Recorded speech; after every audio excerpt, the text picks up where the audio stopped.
कथा कहानी किस्सा के मित्रों को नमस्कार। किस्मत किसी को कहाँ ले जाए कहा नहीं जा सकता, पर यह बात भी सही है कि अपनी किस्मत को बनाने या बिगाड़ने में हमारा भी काफी हाथ होता है। आइए आज सुनते हैं गाय डी मोपासा की फ्रेंच कहानी द नेकलेस की हिंदी प्रस्तुति हीरो का हार।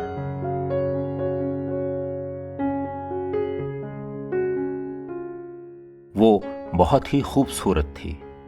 अब इसे भाग्य की बड़ी भूल ही कहा जाएगा कि उसका जन्म एक गरीब शिल्पकार के घर हुआ था। इसी वजह से न तो उसकी विवाह के संबंध में कोई लालसा थी, न ही कोई आकांक्षा। वो जानती थी कि न तो उसे लोग जान पाएंगे, न उसे समझेंगे और न ही प्यार कर पाएंगे। उसकी शादी किसी अमीर और प्रभावशाली आदमी से होने का तो कोई सवाल ही नहीं था। इसीलिए उसने शिक्षा विभाग में काम कर रहे एक मामूली से क्लर्क से शादी के लिए हां कह दिया। वो खूबसूरत तो थी, लेकिन उसे अपनी रुचियों को संवारने का मौका ही नहीं मिल पाया, क्योंकि उसने महंगी कलात्मक चीजें देखी ही नहीं थीं, खरीदी ही नहीं थीं, इसलिए उसे इनके बारे में बहुत जानकारी भी नहीं थी।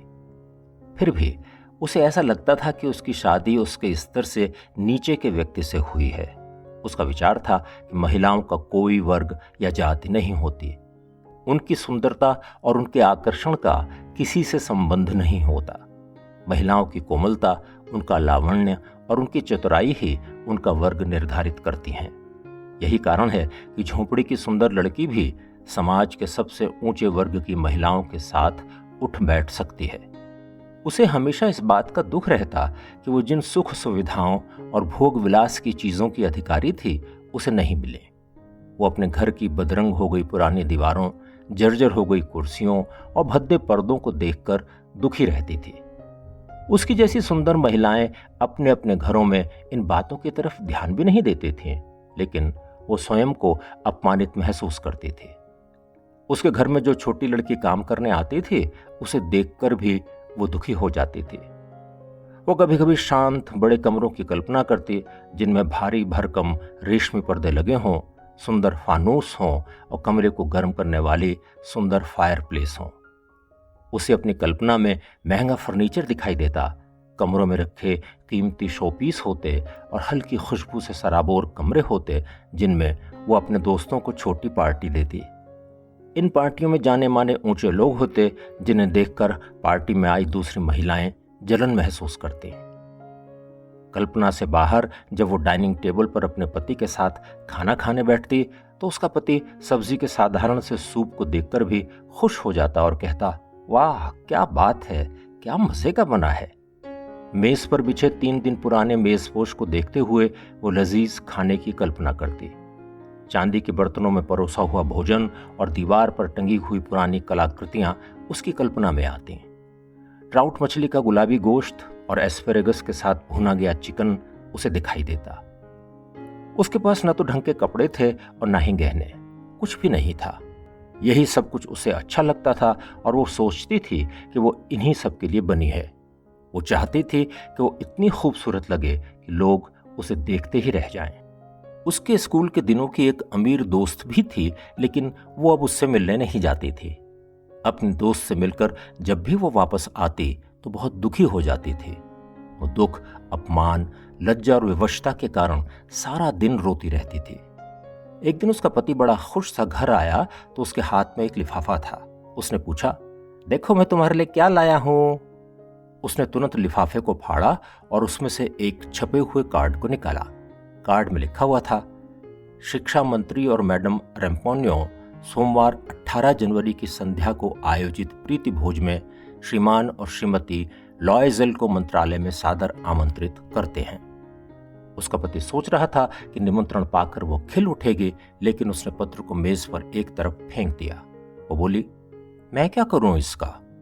पति बेचारा झिझकता हुआ बोला, डार्लिंग मैं तो सोच रहा था कि तुम खुश होगी, तुम कहीं जाते ही नहीं। देखो ये कितना अच्छा मौका है। तुम्हें पता है इस निमंत्रण को पाने के लिए मुझे कितने पापड़ बेलने पड़े। हर कोई इसे पाना चाह रहा था। क्लर्कों को तो वैसे भी बहुत कम मिले, एक से बढ़कर एक आदमी तुम्हें वहां दिखाई देगा।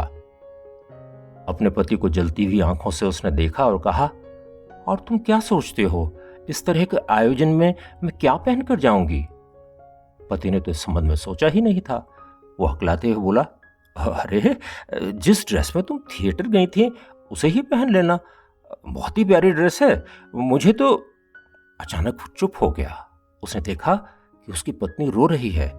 उसकी आंखों से 2 मोटे आंसू निकलकर उसके गालों पर बह गए थे। पति घबराया हुआ सा बोला, क्या हुआ? अरे कुछ बताओ तो सही, क्या बात है? अपने आंसुओं को पोंछती हुई वो बड़ी मुश्किल से बोली, कुछ नहीं हुआ, मेरे पास कोई ढंग की ड्रेस नहीं है, इसलिए मैं इस पार्टी में नहीं जाऊंगी। इस निमंत्रण को अपने किसी दोस्त को दे दो जिसकी बीवी के पास मुझसे बेहतर कपड़े हों। पति का तो दिल ही टूट गया। उसने कहा, अच्छा तुम बताओ, एक ठीक ठाक सिंपल ड्रेस की कीमत क्या होगी जिसे तुम दूसरे मौकों पर भी पहन सको?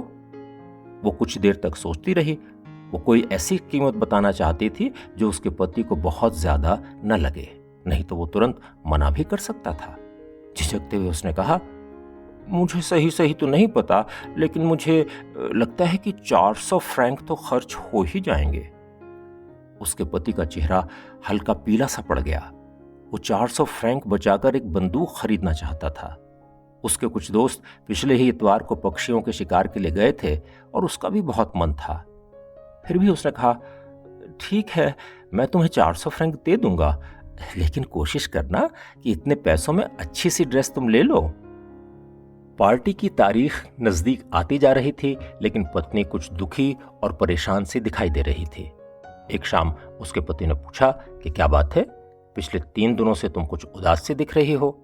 पत्नी रुआंसी सी होती हुई बोली, मुझे बहुत बुरा लग रहा है, मेरे पास पहनने के लिए एक भी आभूषण नहीं, एक पत्थर तक नहीं है मेरे पास, कोई मेरी तरफ देखेगा तक नहीं। इससे अच्छा तो मैं ना ही जाऊं तो ठीक रहेगा।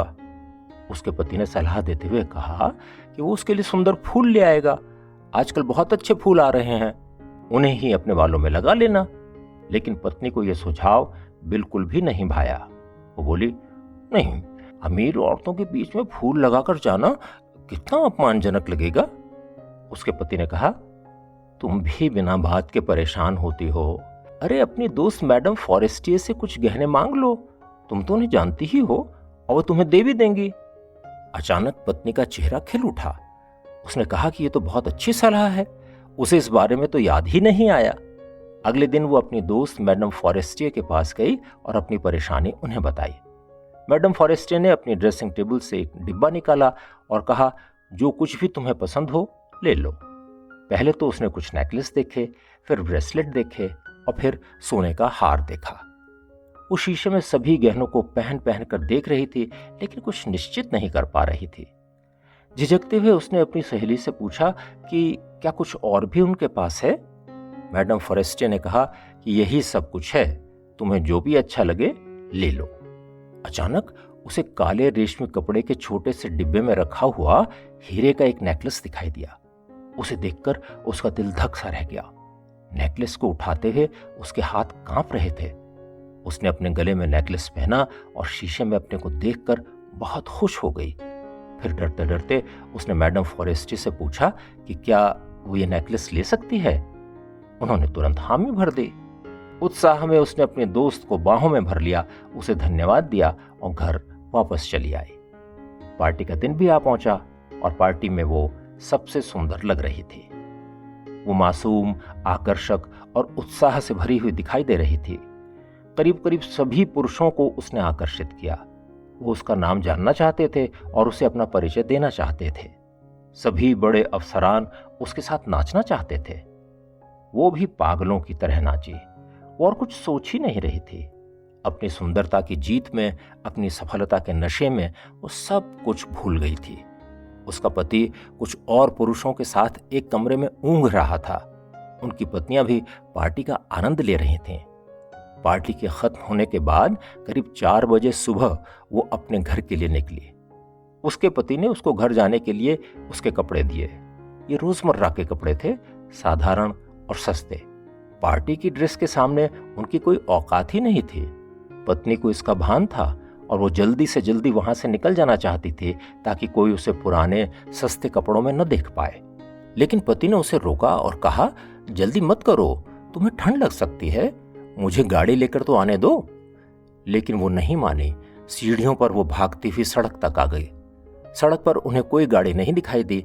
वो दोनों सीन नदी के किनारे ठंड में ठिठुरते हुए पैदल चलने लगे। आखिर में उन्हें एक पुरानी सी गाड़ी दिखाई दी। ऐसी गाड़ियां आमतौर पर रात में ही पेरिस की सड़कों पर निकलती थीं। इस गाड़ी में बैठकर दोनों अपने घर पहुंच गए। अपने आनंद में मगन पत्नी के लिए अब सोचने के लिए कुछ भी नहीं बचा था। पति सोच रहा था कि सुबह 10 बजे तक उसे हर हालत में ऑफिस पहुंचना होगा। शीशे में खुद को निहारते हुए वो अपने कपड़े उतारने लगी। वो सोच रही थी कि एक बार फिर से वो अपनी सुंदरता को देख ले, लेकिन अचानक उसके मुंह से चीख निकल गई। उसके गले में नेकलेस नहीं दिखाई दे रहा था। उसके पति ने पूछा, क्या हुआ? वो अपने पति की तरफ मुड़ी और बोली कि मैडम फॉरेस्टियर का नेकलेस खो गया है। पति ने कहा, यह असंभव है, ऐसा नहीं हो सकता। दोनों ने सभी ड्रेस खंगाल डाली, उनकी सलवटों में, जेबों में, सब जगह ढूंढ लिया, लेकिन नेकलेस नहीं मिला। पति ने पूछा कि क्या उसे अच्छी तरह याद है कि जब वो नाच खत्म करने के बाद निकली थी तब नेकलेस उसके पास था? उसकी पत्नी ने कहा कि हाँ, उसे याद है, हॉल में उसने नेकलेस को छुआ था। पति कह रहा था कि अगर सड़क पर नेकलेस गिरता तो उसके गिरने की आवाज आती। ऐसा भी नहीं हुआ। अचानक पति ने अपने पति से पूछा कि क्या उसे उस गाड़ी का नंबर याद है जिसमें वो घर आए थे? पति ने इनकार में सिर हिलाया। दोनों बेवकूफों की तरह एक दूसरे को ताक रहे थे। पति ने कपड़े पहनते हुए कहा कि वो बाहर देख कर आता है, हो सकता है जिस रास्ते से वो लोग पैदल आए हों वहीं कहीं नेकलेस गिर पड़ा हो। पति के जाने के बाद वो कुर्सी पर बैठ गई। उसकी बिस्तर में जाने की हिम्मत नहीं हो रही थी। पति कुछ ही देर में खाली हाथ लौट आया। वो पुलिस स्टेशन गया, समाचार पत्र के ऑफिस भी गया और उसने इनाम की घोषणा भी की। वो सवारी गाड़ी वालों के डिपो का भी चक्कर लगा आया और उन सब जगहों पर गया जहां पर नेकलेस मिलने की कुछ भी संभावना हो सकती थी। पत्नी सारे दिन अपने दुख में परेशान इंतजार करती रही। शाम को लॉयजल घर आया और उसने बताया कि कुछ पता नहीं चला। उसने अपनी पत्नी से कहा कि तुम अपने दोस्त को लिख दो कि नेकलेस का हुक टूट गया है और हम इसे ठीक करवा के वापस कर देंगे। पत्नी ने तुरंत पत्र लिखा और भेज दिया। हफ्ता बीत गया और अब वो लोग पूरी तरह से निराश हो गए थे। परेशान लॉयजल एक हफ्ते में ही अपनी उम्र से 5 साल बड़ा दिखने लगा था। उसने अपनी पत्नी से कहा, अब तो नेकलेस को वापस करने के लिए कुछ तो करना ही होगा। अगले दिन वो दोनों नेकलेस के डिब्बे पर दिए गए पते पर गए। सुनार ने अपने रसीद बुक देखकर बताया कि नेकलेस तो उसके यहां से नहीं खरीदा गया था, लेकिन ये डिब्बा तो उसी के यहाँ का है। इसके बाद वो एक के बाद एक दूसरे सुनारों के पास गए और उन्होंने पूछताछ की।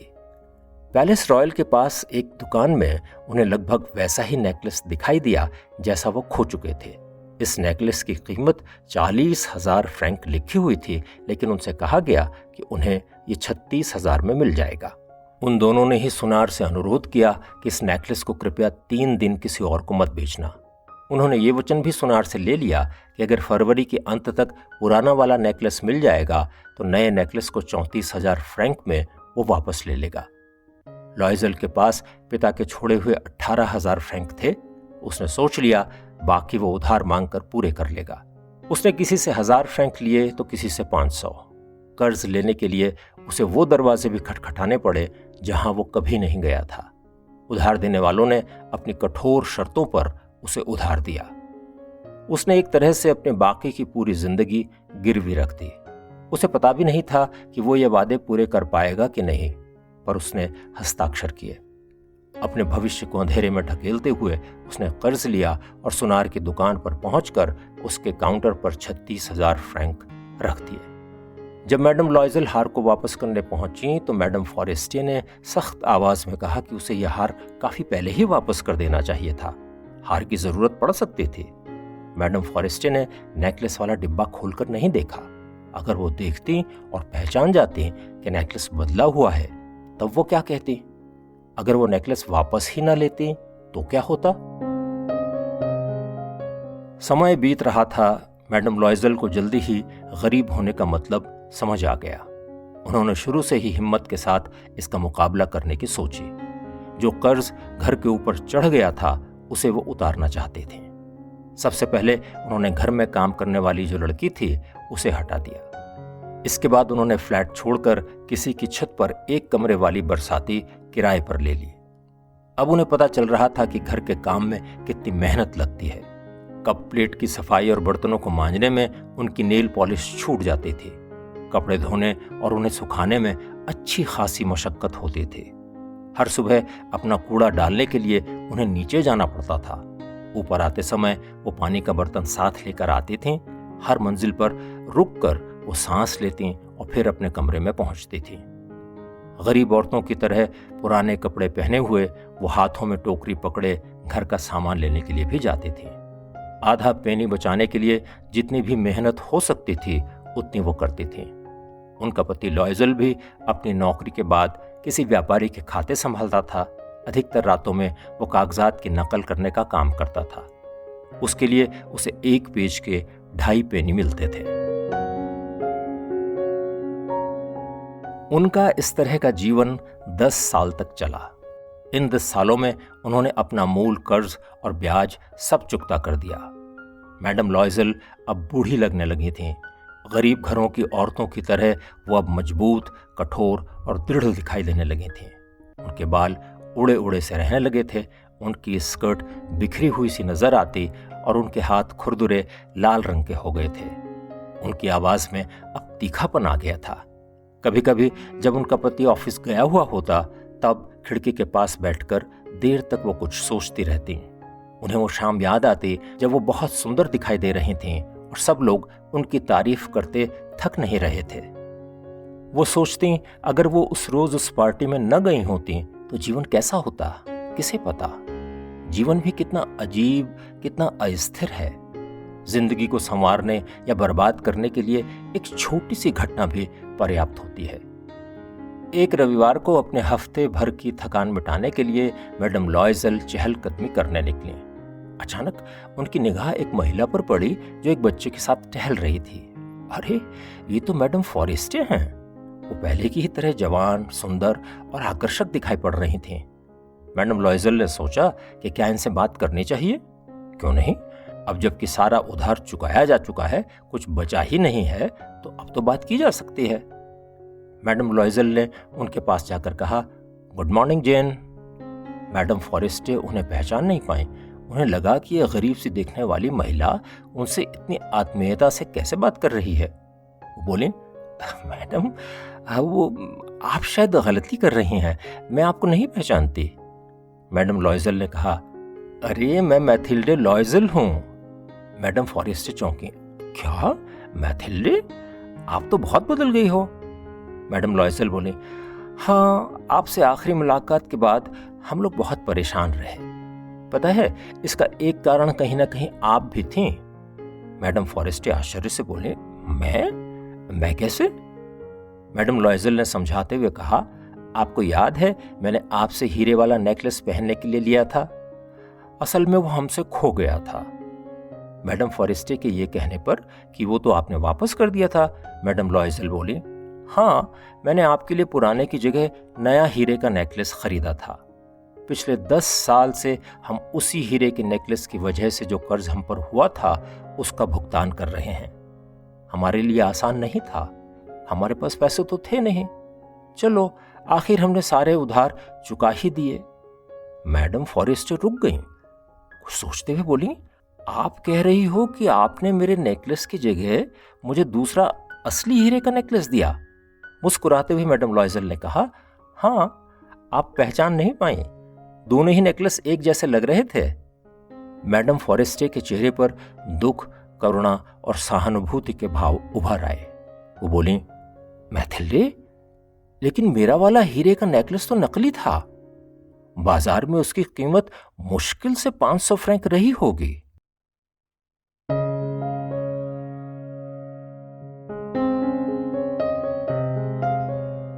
हीरो का हार। अभी आपने गाय डी मोपासा की फ्रांसीसी कहानी की ये हिंदी प्रस्तुति सुनी।